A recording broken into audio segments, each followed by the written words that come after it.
Y'all, I don't say this to brag, but I love my website. And the reason I share that is because I think that we should all love our websites. Otherwise, we feel really awkward sending people to it, or we don't send people to it at all. And then what's the point of having the website when your website could actually be one of your best sales assets, your best relationship builder assets?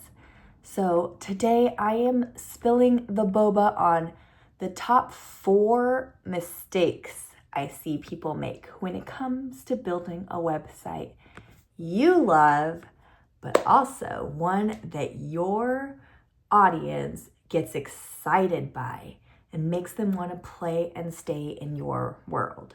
Hi, I'm Justine, messaging strategist and copywriter for phenomenal equity-driven women leaders and entrepreneurs who are here to bring our brands alive with strategic messaging and storytelling that sells. All right, I see these mistakes over and over. Don't feel bad if maybe you've made one of these mistakes. It's totally okay, and we're gonna fix it. All right, the first mistake I see is people just throwing up copy just so they have something on their website. The problem with that is that usually leaves you with generic, vague, broad copy that doesn't excite people, that doesn't really show people how you're different, that doesn't tell people who you are, why you're here, and how you can really help them. Instead, you're just taking up digital space with some jargon and fluff, and it's not doing you much good. The second mistake I see people make is spending tons of money on design first. While design is important and it's one of the first things that attracts people when they land on your site and gets them excited and lets them know whether they want to stay on your website, you can have the most amazing design, you can have beautiful colors, but if your messaging is not there, then the interest stops there at your design. Because your messaging and your copy should take your audience on a journey. It should build a whole experience and world for them that they can envision themselves in. But also, sometimes what happens is when you focus on design first, I know we get really excited about like creating our logos, picking our colors. Once we do the foundational brand voice and messaging work, sometimes the design and the messaging don't line up. Who you really are as a brand, where you're really going, the audience you're trying to attract, they don't line up. And I've seen this happen to a friend of mine who came to me for help with her messaging. We were going to build out a fabulous website. But what I didn't know was that she went off on the side and had someone take brand pictures of the jewelry she was going to sell and designed the little boxes before she did any kind of branding.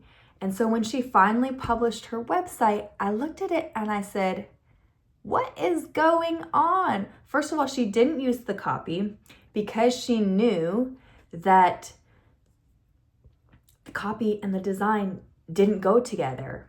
And she felt really bad, and she realized that she had jumped ahead too quickly on design and getting photos because she was just so excited to show off her jewelry to the world. But that is an expensive price to pay and lots of time and energy to waste when you don't allow yourself to sync up your messaging and your design, and the messaging has to come first. The third mistake I've seen is people get hung up on SEO and they hire an SEO expert, and the SEO person or team writes blogs and puts in all these keywords, but the same thing happens that happens in number 1, which is we wind up with generic, corporate-y, jargony, clinical language that goes over people's heads, that lacks personality, that blends into a sea of sameness. SEO is only as good as the storytelling that supports it. And if you don't get your storytelling down, if you don't get your messaging straight, the SEO will just help you be findable, probably, but it won't keep people engaged in your world. And it won't attract the right audience. The 4th and final website mistake I see people make all the time, and it's so common. I don't blame anyone for doing this because we think our website should reflect us, right? But the problem I see happen is that we make our websites all about us instead of a reflection of our audience. Because remember what I said? When people step into our website, it is like a portal into our world, into the world we're building for our audience. And so we want to make sure that our audience sees themselves in our world.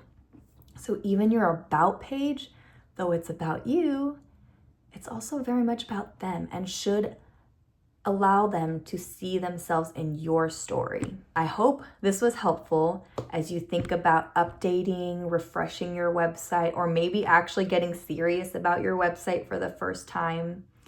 If you've made any of these common mistakes, again, don't worry, you're not alone, and it's fixable. We just have to build your brand voice and get your messaging straight.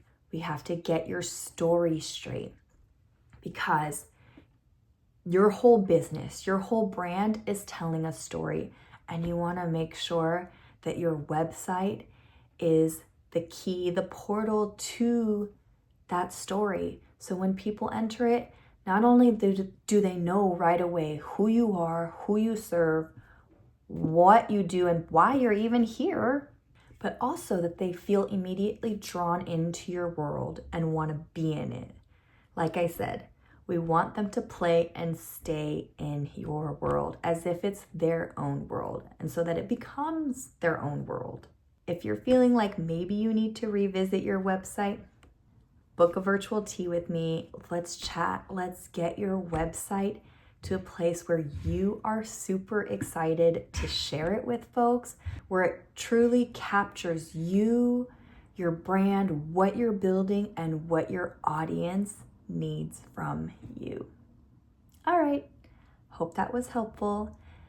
Subscribe for more bobalicious messaging and storytelling tips and insights.